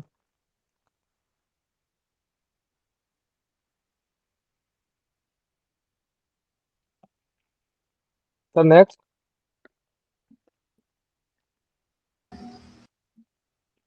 फिर सर वही जी बात है नेक्स्ट। कि एक, जी जी जी सर, एक और बात, ये दोबारा वही वाली बात है कि एनक्लेस मार्किंग किस तरह करता है। ये मैंने आपको पहले बता दिया कि एनक्लेस मार्किंग जो है वो खुद डिसाइड करता है कि आपने कौन से क्वेश्चन पे कितनी मार्क्स उसको देनी है।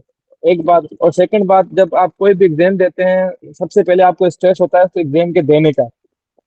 सबसे बड़ा जो हमें एग्जाम होता है, स्ट्रेस होता है कि हम कोई भी एग्जाम हो, एनक्लेस हो, कमीशन का हो, यूनिवर्सिटी का हो, ठीक है ना, किसी भी पोस्ट के लिए हो, कोई भी एग्जाम हो, तो सबसे पहले जो हमारे जहन के अंदर एक टेंशन चल रही होती है, स्ट्रेस चल रहा होता है, डिप्रेशन चल रही होती है, वो होती है उसको एग्जाम देने की, एग्जाम मेरा किस तरह का होगा, कैसे होगा।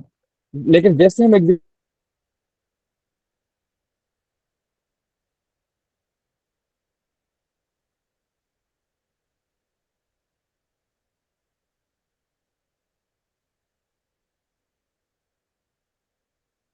एग्जाम देगा फेल होंगे क्या होगा, मतलब कि आपका जितना भी सारा स्ट्रेस था जो कि वो सारा आपका सिर्फ और सिर्फ फोकस था एग्जाम के ऊपर। लेकिन जैसे ही आप एग्जाम देकर उठते हैं उसी वक्त आपका सारा स्ट्रेस शिफ्ट हो जाता है रिजल्ट के ऊपर। तो डेफिनेटली एग्जाम होता है तो आप ऐसे कब होगा कि आप जैसे एग्जाम देख रहे हैं तो फिर आपका नेक्स्ट क्वेश्चन होता है या नेक्स्ट टेंशन होती है कि अब रिजल्ट क्या है। तो रिजल्ट जो है आपको एक तो क्विक रिजल्ट है और सेकंड आपका 6 to 8 वीक के अंदर रिजल्ट आता है। अगर आप आपके अंदर बर्दाश्त है, आप भूल जाते हैं कि आपने एग्जाम दिया है, तो फिर आपको वेट करना पड़ता है 8 से 6 घंटे का आपका ऑटोमेटिकली रिजल्ट आएगा, जो टाइम लेता है तकरीबन 6 से 8 हफ्ते, 1.5 से 2 महीने के करीब। लेकिन आपसे इंतजार नहीं हो रहा, आप कह रहे हैं नहीं मुझे अभी से अभी चाहिए, मुझे अभी पता करना है कि मेरा रिजल्ट क्या आया, मैं पैसे पास हूँ या फेल हूँ। तो एनक्लेस के अंदर आप अभी अभी तो नहीं कर सकते, आपको कम से कम जो है वो 48 आवर्स वेट करना पड़ेगा। 48 आवर्स वेट करने के बाद आपके पास ना स्क्रीन के ऊपर उस वेबसाइट के ऊपर जब जाएंगे तो आपको एक क्विक रिजल्ट का ऑप्शन जो है अनेबल मिलेगा। लेकिन वो अनेबल ऐसे नहीं होगा, उसको अनेबल करने के लिए आपको जो है कुछ ना कुछ पे करना पड़ेगा, और वो कुछ ना कुछ जो है हमारे पास $8 है। जब $8 आप पे करते हैं तो वो फिर ऑप्शन इनेबल हो जाता है, फिर आप अपना रिजल्ट देख सकते हैं। उस रिजल्ट के अंदर सिर्फ और सिर्फ आपको इतना पता चलेगा कि आप पास हैं या फेल है, जो कि हमारा मिशन भी होता है कि हमें सिर्फ चेक करना होता है कि हम पास हैं या फेल है। तो वो आपको उससे पता चल जाता है कि आप पास हैं या फेल है। एक्चुअल में जो आपका रिजल्ट कार्ड है वो कुछ दिनों बाद आपके जो आपने पोस्ट बताई होती है, जिस पोस्ट से आपने डॉक्यूमेंट भेजे होते हैं, उस पोस्ट पे वो न्यूयॉर्क वाले या कोई भी बोर्ड है वो आपको बाय पोस्ट उस पोस्ट जो एड्रेस पे वो पोस्ट कर देते हैं आपका रिजल्ट कार्ड। अब उसके बाद याद है हम सबका क्वेश्चन होता है सर एनक्लेस कौन सी बुक पढ़े, कहाँ से पढ़े कि हम जो तैयारी कर सकें, या हम जो है स्पेसिफिक बुक को या सब्जेक्ट को हम जो है ज्यादा फोकस करें जो एनक्लेस के अंदर पूछा जाता है। तो एनक्लेस तो एक जनरल एग्जाम है, उसके अंदर आपसे पूरी नर्सिंग के बारे में पूछा जाता है, इंक्लूडिंग साइकेट्री, गायनी, पीड्स। ऐसा कोई वो क्वेश्चन नहीं छोड़ता जिसके अंदर वो आपसे ना पूछें। लेकिन उन सब के लिए उन्होंने ना कुछ पैरामीटर्स बनाए होंगे, अगर आपसे वो पूछते हैं अडल्ट नर्सिंग आपसे पूछेंगे तो कितना पूछ सकते हैं, अगर वो आपसे गायनी पूछेंगे तो वो आपसे कितना पूछ सकते हैं, अब वो आपसे पूछ सकते हैं अपना क्या कहते हैं हेल्थ प्रमोशन के बारे में, अगर आपसे पूछे तो कितना पूछ सकते हैं, साइको सोशल अगर वो अगर पूछे आपसे तो कितना पूछ सकते हैं। तो उनका ये जो आपके पास चार्ट नजर आ रहा है ये आपको एनसीबीएन की वेबसाइट पे भी मिल जाएगा, और हमारी प्रेजेंटेशन के अंदर भी आपको नजर आ रहा है। इनके अंदर उन्होंने हर एक क्वेश्चन की आपको परसेंटेज बताई हुई है कि आप आपसे कितना एनक्लेस के जो टोटल क्वेश्चन है वो आपसे कितना पूछे जाएंगे। सपोज जैसे अगर फिजियोलॉजिकल एडुकेशन की बात करें तो वो आपसे 14% पूछेगा, आपका जो टोटल एग्जाम होगा उसका जो 14% होगा पूरे एग्जाम का, वो आपका बेस करेगा फिजियोलॉजिकल एडेप्टेशन के ऊपर। उसी तरह 12% आपका जो है वो टोटल एग्जाम का जो 12% है वो आपका फोकस करेगा रिडक्शन ऑफ रिस्क पटिशन, उसके ऊपर फोकस करेगा।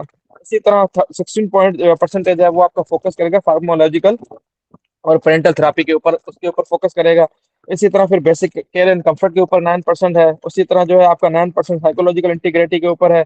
उसी तरह 9% आपका हेल्थ प्रमोशन और मेंटेनेंस के ऊपर है। 13% आपका पेशेंट जो है वो सेफ्टी और इन्फेक्शन कंट्रोल है। इसका मतलब देखेंगे आपके पास जो ज्यादा आपके पास जो चांसेस हैं वो है फार्माकोलॉजिकल, सेफ्टी और पेशेंट इन्फेक्शन कंट्रोल है, और फिजियोलॉजिकल एडेप्टेशन। ये 3 क्वेश्चन ऐसे हैं जिसके अंदर ज्यादा परसेंटेज है। और पेशेंट जो हमारे पास एनक्लेक्स भी है वो ज्यादा फोकस करता है पेशेंट सेफ्टी के ऊपर, इन्फेक्शन कंट्रोल के ऊपर और पेशेंट सेफ्टी के ऊपर।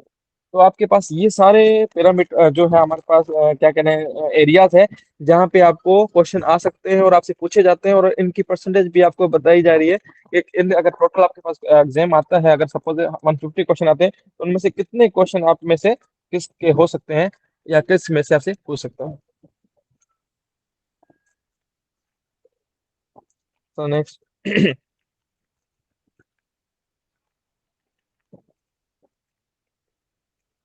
उसके बाद प्रिपरेशन रिसोर्सेज।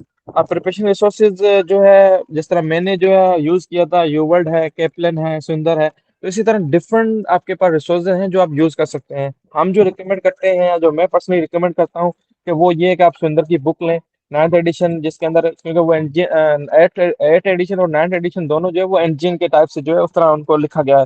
तो मैं रिकमेंड करता हूँ कि आप इंजन की 9th बुक जो है वो रेफर करें। उसके बाद हमारे पास सुंदर जो है सिंपल नर्सिंग की बुक आती है। सुंदर जो है काफी कम्प्रीहेंसिव लिखा गया है। लेकिन उसी के अगर अपोजिट के अंदर आप देखेंगे सुंदर सिंपल नर्सिंग अगर आप बुक देखें तो उसके अंदर शॉर्ट और जो है बुलेट पॉइंट के अंदर आपको एक छोट छोट करके जो है मटेरियल दिया गया है। लेकिन ये कि सुंदर जरूर पढ़नी चाहिए। जब आप सुंदर पढ़ते हैं, कम्प्रीहेंसिव जब पढ़ते हैं, चीजों का आप एक डीप के अंदर एनालाइज करते हैं, डीप के अंदर आप समझने की कोशिश करते हैं, आपको डीप के अंदर समझाया जाता है। उसके बाद आपको जब मेमोराइजेशन करनी पड़े, जब आपका एग्जाम नियर हो, तो फिर आप जो है सिंपल नर्सिंग की बुक पढ़े। लेकिन उसके साथ साथ कुछ पेड वर्जन है जिसके अंदर आपको क्यू बैंक मिलती हैं, असेसमेंट टेस्ट मिलते हैं, वो भी आपको करने चाहिए। क्योंकि जब तक आप टेस्ट परफॉर्म नहीं करेंगे तब तक आपको नहीं पता कि सिस्टम के ऊपर किस तरह बैठकर जो है आपने टेस्ट परफॉर्म करना है। आपने डेटा तो एनालाइज कर लिया, आपने सीख तो लिया कि क्या क्या आ सकता है, लेकिन किस तरह आ सकता है और मैं किस तरह उसको सॉल्व कर सकता हूँ, उसके लिए प्रैक्टिस बहुत जरूरी है। तो उसके लिए हमारे पास काफी सारे पेड वर्जन है, यू वर्ल्ड है, केपलन है, आर्चर है, बूट कैम्प है, ठीक है ना। तो ये आपके पास मैंने जो आपको जितने भी नाम बताए ये सारे पेड वर्जन है। गूगल पर जिस लिखेंगे तो इनकी डिफरेंट सब्सक्रिप्शन मिलती है, 1 महीने की है, 3 महीने की है, 6 महीने की है, साल की है। उसके अंदर आपको वो डिफरेंट क्यूब में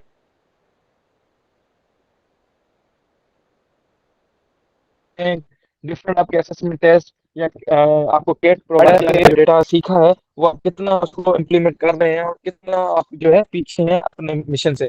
तो उस तरह जो अपने आप को आप ट्रैक भी कर सकते हैं और अपने आप एग्जाम की तरफ कब मूव होना चाहते हैं वो आप खुद ही डिसाइड कर सकते हैं। क्योंकि इन सारे पेपर के अंदर एक साथ ही पैरेलल आपके पास डैशबोर्ड के ऊपर ना एक ग्राफ बन रहा होता है जो आपको बता रहा होता है कि आप कितना ठीक है, कितना इंप्रूवमेंट की नीड है। जिस तरह मैंने आपको प्रीवियस स्लाइड आपको जो है वो बताए थे, डिफरेंट एरियाज बताए थे, इस तरह वो आपको पेड वर्जन आपको एरियाज खुद बताता है कि आपके कौन से एरियाज वीक हैं, कौन से एरिया स्ट्रॉन्ग है, कौन से एरियाज के अंदर आपको रिपीटेशन की नीड है। तो इस तरह आप जो है खुद को ट्रैक कर सकते हैं और आप उनसे अंदाजा लगा सकते हैं कि आपको कब नीड है या कब आप जो है वो रियल एग्जाम की तरफ मूव हो सकते हैं। अब सबसे पहले जो कॉमन चैलेंजेस है, सबसे पहले तो मैंने आपको कहा कि टेस्ट एंजाइटी होती है। जो भी अभी आप पर्सन हैं जो देने के लिए प्लान कर रहे हैं, सबसे पहले आप लोगों को सबसे बड़ी एंजाइटी यही है कि एग्जाम किस तरह का होगा, कैसा एग्जाम होगा, ठीक है ना। तो सबसे पहले होती है एंजाइटी। उसके बाद जो रियल एग्जाम के अंदर जब आप बैठते हैं तो 5 आवर्स जो मैंने आपको फर्स्ट स्लाइड के अंदर बताया था, अब 5 आवर्स मजाक नहीं है। अगर आप मूवी भी अगर देखें तो 2.5 या 3 घंटे की होती है, जिस जो इंटरेस्टिंग चीज होती है, लेकिन उसके भी देखने के बाद जैसे खत्म होती है तो हम खुद को लेथार्जिक फील करते हैं या थक जाते हैं। तो 2.5 घंटे या 2 घंटे की जो इंटरेस्टिंग चीज जो वो भी हमें थका देती है। तो एग्जाम तो एक स्ट्रेसफुल कंडीशन होती है जिसके अंदर आपको 5 घंटे एक स्क्रीन के ऊपर बैठना होता है। 18 या 22 इंचेस की बड़ी एक स्क्रीन है, उसके आप सामने आपको बैठना है और 5 घंटे के लिए 5 मिनट का जो ब्रेक होता है वो इतना यूजफुल नहीं होता। यूजफुल होता है इन सिचुएशन के अंदर कि आप थोड़ा रिफ्रेशमेंट वगैरह ले सकते हैं, लेकिन अगर आप एग्जाम के टाइम के साथ कंपेयर करें तो कोई 0.1% समथिंग बनता है। तो मतलब कि आपने इतना टाइम एक स्क्रीन के ऊपर बैठना है और उसके साथ साथ आपने जो है वो टाइम मैनेज भी करना है। क्योंकि मैंने आपको जिस तरह कहा है कि डिफरेंट टाइप ऑफ क्वेश्चंस आते हैं। जैसे अगर आपके पास एमसीक्यूज आया तो उसके अंदर तो आपको ज्यादा से ज्यादा 1 या 2 मिनट लगेंगे, लेकिन वहां पर अगर आपको बोटाई आ जाता है तो आपको 5 से 10 मिनट, 15 मिनट, या हो सकता है एक ही क्वेश्चन में आपको 20 मिनट भी लग जाए सॉल्व करने के लिए। तो मतलब कि उसके साथ आपने हर क्वेश्चन की टाइम मैनेजमेंट को देखते हुए किस तरह आपने चलना है।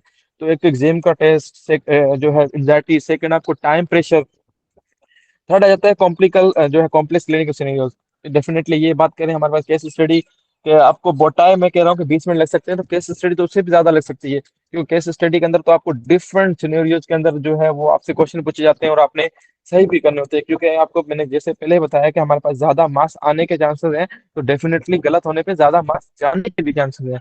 क्योंकि जो चीज ज्यादा मार्क्स दे भी रही है वो ज्यादा मार्क्स ले भी सकती है अगर हम गलत करेंगे तो हमें जो है क्लिनिकल कॉम्प्लेक्स क्लिनिकल सिनेरियोज भी जो है बड़ी केयरफुल सॉल्व करने होते हैं कि हम पास हो सके।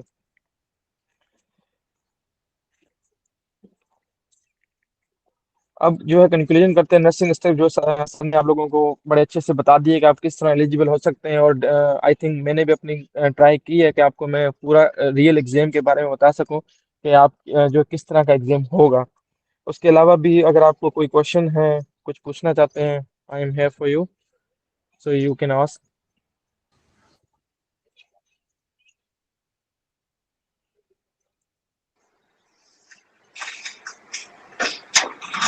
Hello, good evening. Ranveer, sorry actually मैंने थोड़ा ज्वाइन लेट किया था। क्या थोड़ा सा अगर आप नॉट टेक मच टाइम, बस थोड़ा गो थ्रू कर देंगे, थोड़ा पॉसिबल है? सर आपके क्वेश्चन अच्छा, का आंसर मैं करता हूँ। तो गो थ्रू ये है कि मेरे पास जो पोर्शन था कि कौन लोग हैं इस एनक्लेक्स एग्जाम के लिए एलिजिबल्स हैं, उसके बारे में बताया था मैंने। और सर धनेश ने बताया था कि भाई एनक्लेक्स एग्जाम होता क्या है, उसके अंदर किस तरह के क्वेश्चंस आते हैं।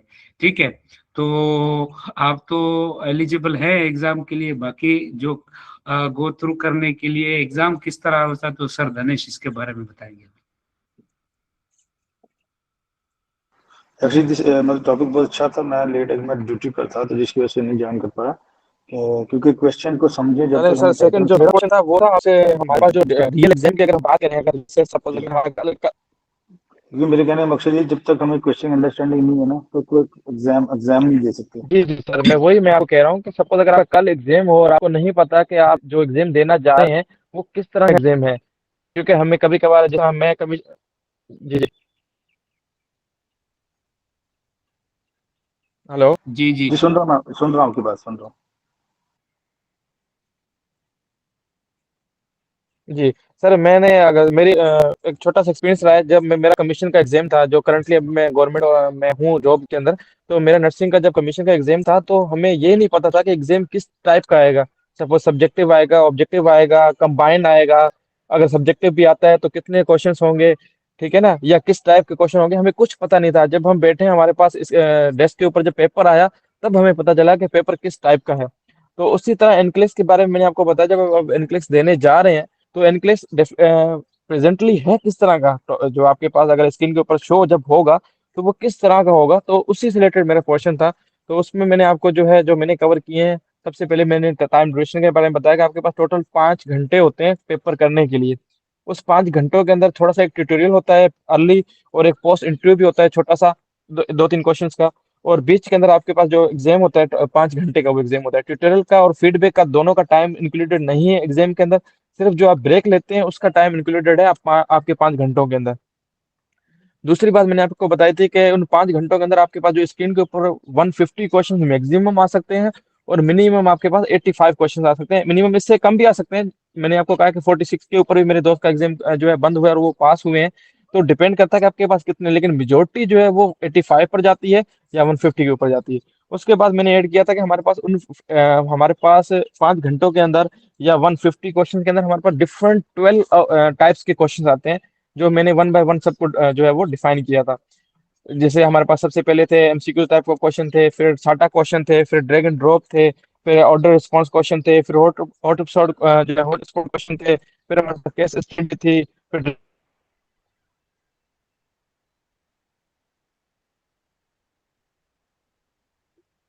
थे, फिर इन द ब्लैंक्स थे। तो इस तरह हमारे पास डिफरेंट होते हैं, जिसके अंदर क्या होता है कि हमें एक सिनेरियो दिया जाता है और उसी सिनेरियो से रिलेटेड हमसे 6 क्वेश्चन पूछे जाते हैं। डिपेंड करता है फिर वो किस तरह की है, ठीक है ना, केयर केयर रिलेटेड है, मैनेजमेंट रिलेटेड है, वाट एवर जो भी है वो डिपेंड करता है केस स्टडी के ऊपर, लेकिन हमसे केस स्टडी पूछी जाती है। उसके बाद मैंने ऐड किया था कि आपके पास केस स्टडी कितनी आती है, अगर आप 85 क्वेश्चन के ऊपर जाते हैं और आपके पास अगर 85 पे आपका बंद होता है तो आप कितनी केस स्टडी पे जाते हैं। तो मिनिमम जो हमने देखा अभी तक, जो स्टूडेंट भी 85 तक जाता है तो उसके पास 3 केस स्टडी आती है, और जो 150 तक जाता है तो उसको मोर देन 5 केस स्टडी या 5 केस स्टडी आती है, उसके टोटल 150 क्वेश्चन में से। अब आप बताएं, आपको अगर कोई स्पेसिफिक टाइप ऑफ क्वेश्चन पूछना है, कैटेगरी ऑफ क्वेश्चन पूछनी है, या आपका जो क्वेश्चन था वो रिजॉल्व हो चुका है, तो बताएं।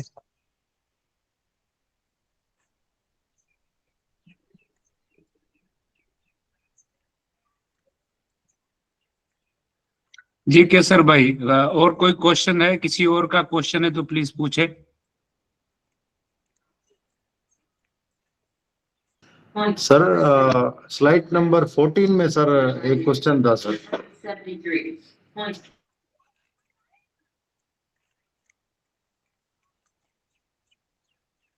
जी पूछे 14। जी जी सर, ऑर्डर रेस्पॉन्स और ड्रैग एंड ड्रॉप में सर थोड़ा सा डिफरेंट मुझे बताइएगा, समझ में नहीं आया सर।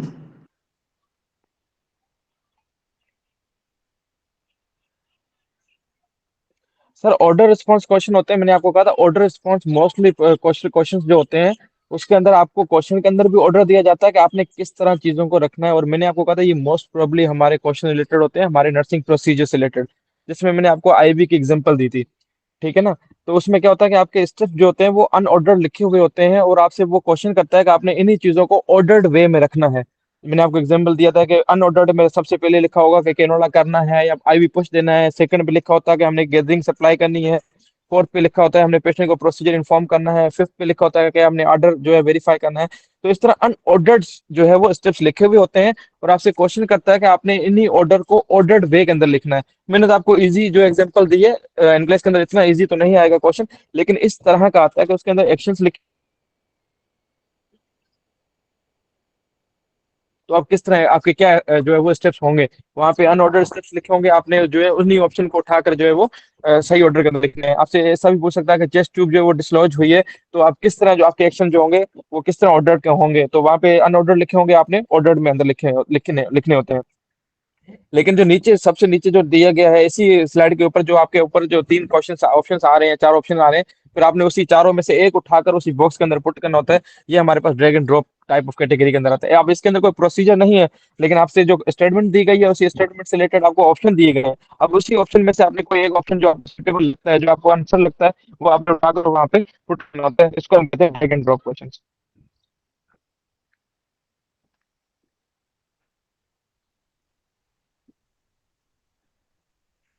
जी साजन, आपका रिमशा आंसर क्लियर है? सर धनेश, यहाँ पे अभी क्वेश्चन आया रिमशा का। तो रिमशा का क्वेश्चन है कि 5 आवर से पहले जो है स्क्रीन जो है ऑफ हो सकती है।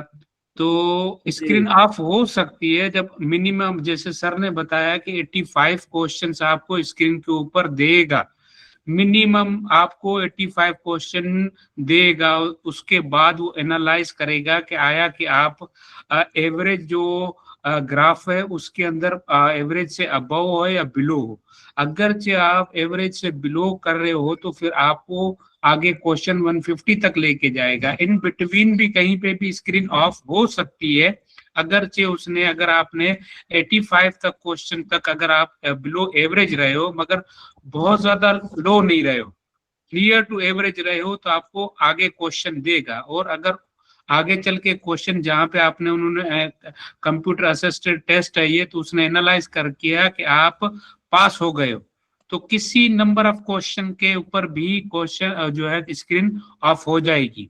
अगर दो सूरतों में ऑफ हो सकती है, अगर फॉर एग्जांपल 150 तक गया क्वेश्चन, सॉरी 110 तक क्वेश्चन गया एंड 110 तक उसने आइडेंटिफाई कर लिया कि आप पास हो गए हो, तो भी बंद हो जाएगा। अगर 150 तक उसने आइडेंटिफाई कर लिया है कि नहीं, आपको मैंने चांस दिया मगर आप पास नहीं हो रहे हो, तो 110 के ऊपर भी बंद हो सकता है। दोनों कंडीशन है कि 110 के ऊपर बंद पास में की सूरत में भी हो सकता है, फेल की सूरत में भी हो सकता है, जब तक वो आप कंप्यूटर एनालाइज नहीं कर सकता कि आप आया इन दोनों सूरत हाल में से किसी एक तरफ जा रहे हैं।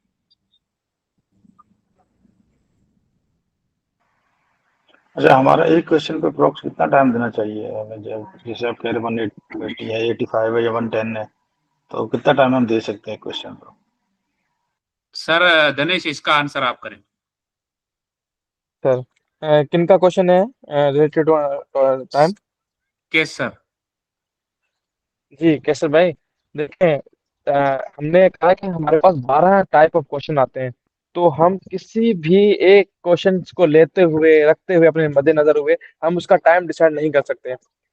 हमने ओवरऑल देखना होता है, क्योंकि हमें नहीं पता जो हम क्वेश्चन कर रहे हैं। सपोज अगर अभी मेरी स्क्रीन के ऊपर जो है वो अपना simple MCQ type of question है, तो मुझे नहीं पता कि जो मेरे पास जो नेक्स्ट क्वेश्चन आएगा वो किस कैटेगरी का आएगा। ठीक है ना, हमने 12 टाइप ऑफ क्वेश्चन तो पढ़े हैं, लेकिन हमें उनके आने का पता नहीं होता कि कौन से नंबर पे कौन सा क्वेश्चन आना है। तो हम उस जब हमें क्वेश्चन का नहीं पता कि नेक्स्ट क्वेश्चन किस तरह कैसा आएगा और कौन सा आएगा, तो फिर हम टाइम भी नहीं बचा सकते। लेकिन हमारा मेन फोकस होना चाहिए आंसर सही करने का, और सेकंड टाइम सेव करने का। अब टाइम सेव इस तरह करें कि जब कुछ ट्रिक्स हैं, जब आप ऑनलाइन पढ़ रहे हैं तो आपको सिखाते होंगे, जब आप क्वेश्चन कर रहे होते हैं, या जब आप ऑनलाइन वर्जन भी जब आपने लिया होता है, वो आपसे कुछ की वर्ड्स के बारे में बताता है कि आपने किस तरह क्वेश्चन के अंदर की वर्ड्स ढूंढने होते हैं, और की वर्ड्स ढूंढकर आपने किस तरह अपने जो आंसर को ढूंढना होता है। तो जितना आप की वर्ड्स ढूंढेंगे, जितना आप ट्रिक्स यूज करेंगे, उतना जल्दी आप क्वेश्चन सॉल्व करेंगे। जिस तरह अभी मेरा देखें तो मेरा 150 पे एग्जाम गया था, लेकिन फिर भी मैंने 2.25 घंटे बचा लिए थे। मेरे 2.75 घंटे के अंदर एग्जाम हो गया था, मैंने 150 क्वेश्चन जो है वो कर लिए थे। मतलब अगर आप अच्छा जा रहे होते हैं तो आप अपना जो 5 घंटे वाला टाइम है वो बचा सकते हैं। और आपकी कोशिश भी ये होनी चाहिए कि आपके जो जब आप स्क्रीन आपके साथ साथ जो ना टाइम चल रहा होता है, तो आपने कोशिश करनी है वैसे जो रिकमेंडेड टाइम ये है कि आपने 85 क्वेश्चन कम से कम जो है वो 1.5 घंटे में अंदर करने हैं। 150 क्वेश्चन के अंदर जो आप क्वेश्चन है, उसके हाफ क्वेश्चन आपने जो 85 क्वेश्चन, 95 क्वेश्चन जो है आपने 2 घंटे के अंदर या पौने 2 घंटे के अंदर कंप्लीट करने हैं। तो आपने इसी स्पीड को, इस टाइम को जो है मद्देनजर रखते हुए आपने अपने क्वेश्चन रिजॉल्व करने हैं। क्योंकि अगर आप इतना जाएंगे तो अगर आपको 150 तक भी लेकर जाए, देखिए ना हमें अगले क्वेश्चन का पता है, ना ही हमें सिस्टम के बंद होने का पता है। अगर हम ये सोच कर चले कि नहीं मुझे 5 घंटे मिलेंगे और मैं उस हिसाब से चलूं, क्या पता 85 पे जो है सिस्टम बंद हो जाए तो फिर इस वजह से ना हमें टाइम का पता है, ना हमें नेक्स्ट क्वेश्चन का पता है। तो फिर हम सिर्फ ये मद्देनजर रखते हुए चलें कि हमने सही करना है और जितना जल्दी हो सके सही करना है। सही। अच्छा सर धनेश, ये आपकी बात बिल्कुल सही है। मैं आपकी इस बात के साथ एक कनेक्ट और बात करूंगा कि जो हमारे दोस्त है या मैं खुद है या जैसे आप एग्जाम दे के आए हैं, तो कोई इनिशियल जो 48 आवर्स होते हैं वो बड़े मुश्किल होते हैं, क्योंकि आपको वेट करना होता है रिजल्ट का, ठीक है। तो उसके अंदर हमें जो, अगरचे आपको ऐसा महसूस हो कि मेरा जो एग्जाम है बहुत डिफिकल्ट था, या एग्जाम के दौरान पे आप देख रहे हैं कि आपको डिफिकल्ट क्वेश्चन आना शुरू हो रहे हैं, जितने ज्यादा डिफिकल्ट क्वेश्चन आएंगे इट्स मीन के यू आर परफॉर्मिंग गुड, आप क्वेश्चन अच्छे कर रहे हो, इसीलिए वो कंप्यूटर आपको और डिफिकल्ट या हार्ड क्वेश्चन देगा। इट्स मीन कि आपको ये फील हो कि मुझे क्वेश्चन ज्यादा डिफिकल्ट आए हैं, इट्स मीन कि वो और मतलब कि आप परफॉर्म अच्छा कर पा रहे हो। अगर आपको ये फीलिंग आ रही होती है कि क्वेश्चन बिल्कुल आसान थे, बिल्कुल सिंपल थे, तो मीन्स के वो आपको और ज्यादा चांस दे रहा है कि आप जो है और ज्यादा क्वेश्चन अच्छे करो। मगर जो इजी क्वेश्चन आने का मकसद ये है कि कंप्यूटर ये जज कर रहा है कि आप परफॉर्म सही नहीं कर रहे हो, इसीलिए उसको आपको माइल्ड लेवल के क्वेश्चन देगा, मतलब इतने हार्ड लेवल के क्वेश्चन नहीं देगा। जब आपको हार्ड क्वेश्चन आ रहे हैं मीन्स क्या है, आप इजी क्वेश्चन अच्छे परफॉर्म कर चुके हो, इसीलिए वो आपको हार्ड क्वेश्चन दे रहा है। और साथ साथ में ये है कि सर ने, जैसे धनेश ने बताया कि एक आपको ट्रेडिशनल क्वेश्चन आ गया, नेक्स्ट क्वेश्चन एनजीएन का क्वेश्चन, केस स्टडी का क्वेश्चन है। केस स्टडी वाले क्वेश्चन के ऊपर तो आप 1 या 2 मिनट तो लगाएंगे नहीं। इट्स डिपेंड, अगेन सर की बात करेक्ट है, इट्स डिपेंड कि आपके पास क्वेश्चन कैसा आ रहा है, और उसकी बेसिस के ऊपर आप ये डिसाइड कभी नहीं कर सकते हैं कि एक पर्टिकुलर क्वेश्चन के लिए आपने कितना टाइम रखना है।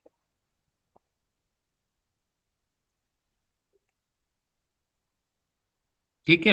और ज्यादातर मैंने देखा है कि प्रायोरिटाइजेशन वाले क्वेश्चंस ऐसे होते हैं जहां पे हमने अपनी क्रिटिकल थिंकिंग को यूज करना होता है, क्योंकि उस प्रायोरिटाइजेशन वाले क्वेश्चंस के अंदर ज्यादातर आपको क्वेश्चन 4 के 4 आंसर वो होंगे जो कि सही होंगे, ठीक है, चारों आंसर सही होंगे, मगर उसके अंदर आपने देखना है कि किस पेशेंट को प्रायोरिटी आपने ज्यादा देनी है।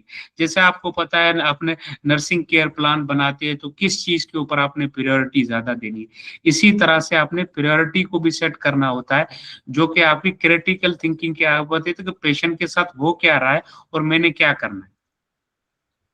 सही है जी। क्वेश्चन पूछे सर। गॉड फॉरबिड, खुदा ना करे कोई स्टूडेंट फेल हो जाता है तो उसका नेक्स्ट क्या होता है, या अटेम्प्ट करने का सेकंड क्राइटेरिया क्या है, और ये सब बताएं ना, क्योंकि पास की तो बात आप कर रहे हैं लेकिन आप फेल का नहीं बता रहे। क्या आपके पास फेलियर रेशियो भी है इसमें? चले नहीं? सर प्रेम, मैं आंसर कर देता हूँ इनका। देखें, हमारे पास फेल्योर रेशियो पासिंग से ज्यादा है, ठीक है। उसकी काफी सारी वजहों हैं। एक तो एग्जाम डिफिकल्ट होने की वजह से, सेकंड कुछ डिजीज इस तरह की है, कुछ फार्माकोलॉजिकल मैनेजमेंट इस तरह की है जो हमने यहाँ पर कभी नहीं की, ना हमने सुनी ना देखी। हमारे पास यूरिनरी रिटेंशन का पेशेंट है, आपके पास अगर केस स्टडी आती है यूरिनरी रिटेंशन की, तो हमारे पास यहाँ पे जो हमारे पास मैनेजमेंट है या हमारे फर्स्ट फोकस होता है कि हमने पेशेंट को पॉलिश करना है। भले हम इन एंड आउट ही करें, लेकिन हम पेशेंट के यूरिनरी रिटेंशन को रिजॉल्व करने के लिए हम सबसे पहले, या हमारे पास जो स्टेप है वो है हमने पॉलिश करना है। लेकिन अगर आप यूएसए प्रैक्टिस देखें या इंटरनेशनल प्रैक्टिस देखें तो आपने डायरेक्ट पॉलिश के ऊपर नहीं जाना। आपने सबसे पहले जो है रिलेक्सिंग टेक्निक यूज करनी है। पेशेंट को आपने वॉशरूम में बिठाकर उसके सामने नल यूज करना है, नल चला देना है। अगर वहां से रिजल्ट नहीं होता फिर आपने नीम गर्म जो है उसके पानी की, हॉट वाटर की जो थोड़ी पैक है वो आपने उसके ग्रोन एरिया पे या थाई पे रखनी है। अगर उससे भी रिजल्ट नहीं होता तो फिर आपने जो है वो पुलिस के ऊपर जाना है। तो कहने का मतलब ये है कि कुछ प्रैक्टिस चेंज होने की वजह से, फार्माकोलॉजिकल मैनेजमेंट चेंज होने की वजह से कुछ डिजीज जो हमारे पास यहाँ पे ट्रॉपिकल या कम्युनिकेबल कहें या जो कॉमन नहीं है वहां पर, क्योंकि जो आपको पास जो एनक्लेस क्वेश्चन आता है वो टोटल जो डिजीज हैं जो हमारे पास केयर है या मैनेजमेंट है वो यूएसए बेस या इंटरनेशनल बेस होती है। तो हमें कभी कभार ऐसा भी होता है, मैंने भी कुछ ऐसे क्वेश्चन फेस किए थे जो हमें डिजीज का पता ही नहीं था कि ये डिजीज है क्या, ये किस सिस्टम की डिजीज है, इसमें बेसिकली होता क्या है, या हमारे पास ड्रग के साइड इफेक्ट आते हैं।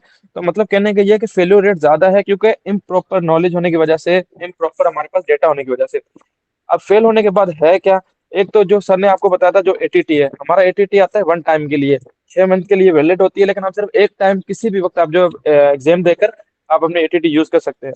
तो सेकंड, अगर आप दोबारा एग्जाम देने के लिए जब जाएंगे तो आपके पास एलिजिबिलिटी वही रहेगी, लेकिन आपने एटीटी दोबारा लेनी होगी, लेकिन वो भी आप 40 दिन के बाद ले सकते हैं। आपके पास 40 दिन होंगे, उसके बाद आप दोबारा एटीटी के लिए अप्लाई कर सकते हैं, और उस एटीटी के बाद आप दोबारा एग्जाम के लिए जा सकते हैं, और दोबारा सिर्फ आप एटीटी लेकर और अपना एग्जाम बुक करा के एग्जाम दे सकते हैं।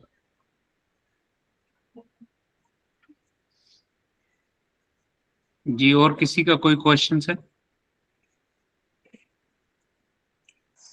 क्या ये अगर मेरे क्वेश्चन में से किसी, कंट्री सॉरी सॉरी मैं सॉरी कह रहा सॉरी हूँ मैं कह रहा हूँ कंट्री वाइज का रेशियो डिफरेंस आता है। जैसे फॉर एग्जांपल कुछ लोग सोच रहे हैं कि जो मलेशिया में जो रेशियो सक्सेस रेशियो ज्यादा है, मलेशिया में जा करेंगे तो ज्यादा अच्छा है एज कम्पेयर टू पाकिस्तान या दूसरे कंट्री। क्या ऐसा कंट्री वाइज कुछ इश्यू होता है या नहीं, ऐसा कोई बात नहीं है? सर कैसर, अब देखें कि कंट्री वाइज इसका कोई रेशियो तो ये नहीं है कि उन्होंने फिक्स किया हुआ है। अब ये है कि कॉम्पिटिबिलिटी और नहीं कॉम्पिटेंसी की बात आ जाती है कि अगर आप देखेंगे यूएसए या जिनका एक्सपीरियंस मलेशिया हो गया या अच्छे कंट्रीज के अंदर है, तो ऑब्वियसली उन्होंने क्लिनिकल स्किल भी उनके अच्छे होंगे, तो वहां पे पासिंग रेशियो अच्छा है। तो इसका कोई ऐसा फिक्स नहीं है। पाकिस्तान के अंदर भी आप देखें कि अभी भी अच्छे लोग जो है एग्जाम पास कर रहे हैं, सही है। हमारे यहाँ पे अभी क्योंकि पहले तो इन चीजों की इतनी हाव नो नहीं थी लोगों को, इसलिए लोग एग्जाम की तरफ जाते ही नहीं थे। अब लोग एग्जाम दे रहे हैं, तो आए दिन मैं देख रहा हूँ कि पाकिस्तान के अंदर भी जो है लोग एग्जाम पास कर रहे हैं।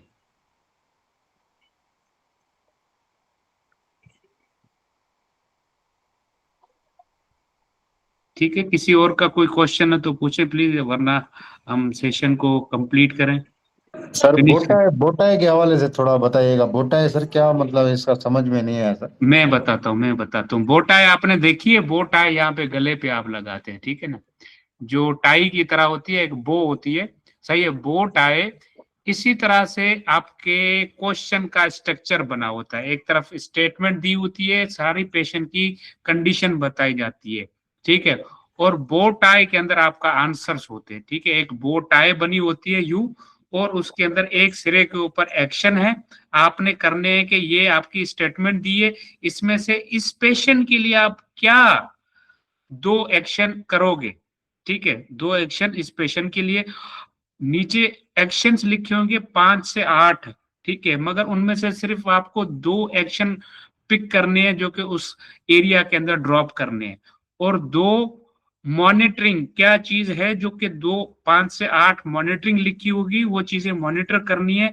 उनमें से सिर्फ आपको 2 मॉनिटरिंग उस एरिया के अंदर ड्रैग करके आपने ड्रॉप करनी होती है, सही है। तो 4 होगी, 2 एक्शन जो आपने परफॉर्म करनी है, 2 मॉनिटर करनी है। 2 चीजें हैं जो क्या मॉनिटर कर रही है, पोटेशियम लेवल है वो मॉनिटर करोगे, या कार्डियक मॉनिटर अटैच करोगे, या प्रॉप अप करोगे, या इस तरह की मॉनिटरिंग आपने करनी है, ठीक है। और इन बिटवीन, इन दोनों के बीच में एक एरिया हो गया जहां पे डायग्नोसिस लिखी होगी।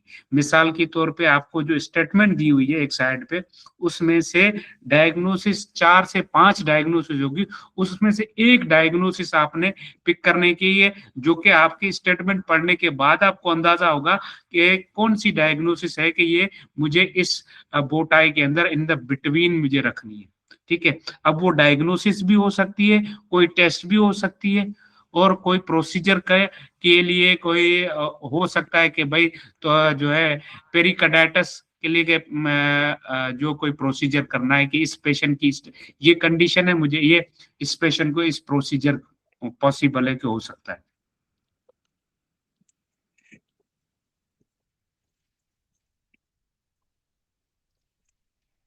ठीक है सर, और कोई क्वेश्चन है तो ठीक है, वरना हम यहाँ पे अपना सेशन को एंड कर रहे हैं।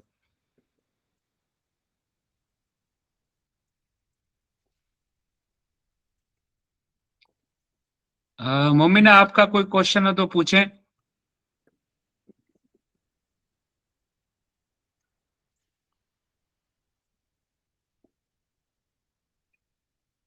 ठीक है, ऑल कैंडिडेट्स और जो हमने ज्वाइन किया, thank you very much for attending our session. और हमारा ऑनलाइन कोचिंग सेंटर है, अगर किसी को ज्वाइन करना है तो प्लीज हमें कांटेक्ट करें। ठीक है, थैंक यू, अल्लाह हाफिज। ठीक है sir, Dhanesh. Thank you so much. Okay.